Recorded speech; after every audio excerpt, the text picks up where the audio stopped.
Doctor त्रिभुवन सरांचे परिवर्तन निसर्ग उपचार केंद्र. गुडघे, कंबर, मान व पाठ, हात पायांना मुंग्या येणे, अचानक चमक निघणे, मणक्यातील गॅप, संधिवात, डोकेदुखी इत्यादी आजारावर मशीनद्वारे तपासणी व विलाज केले जातात. बस स्टँड जवळ स्वामी विवेकानंद शाळेच्या बाजूला. वेळ दुपारी 12 ते 6 वाजेपर्यंत.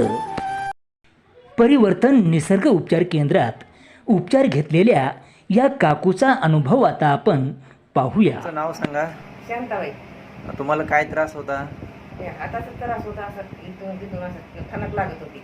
ठणक लागत होती. हां. किती दिवसापासून त्रास होता? तरी 12 महिने होता. 12 महिने झाले होते. कुठे कुठे ट्रीटमेंट घेतलं? जाण्यात 2दा घेतलं हां. आणि इथं लई घेतलं बाबा. ते बोराडची तर कोणाकोणाची तर ते सांपाची तर बरं बरं काय बरं. फरक न पडला. कुठेच बरं. इथं किती वेळेस आले तुम्ही? इथं 3 म्हणजे 3 वेळेस आले. आता ही 4थी. बरं. आता कसं वाटतंय तुम्हाला? आता बरं वाटायला लागलं. फरक पडला ना पूर्णपणे? फरक पडला. ठीक. चालेल.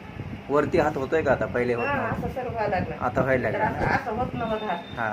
आता सगळं झालं. चालते. आता कधी जर तो त्रास वाटला तर यायचं. आता काही यायची काही आवश्यकता नाही. नाही, येऊन अजून असं त्रास झाल्यात मग अजून 10-5 माणसं आम्ही इथं बरं बरं. चालेल. ठीक. नंबर दिले 2-4 लोकांना, पण आले की नाही कोणाला ठाऊक नाही. बरं. येतात. परिवर्तन निसर्ग उपचार केंद्राचा पत्ता आहे बस स्टँड जवळ स्वामी विवेकानंद शाळेच्या बाजूला.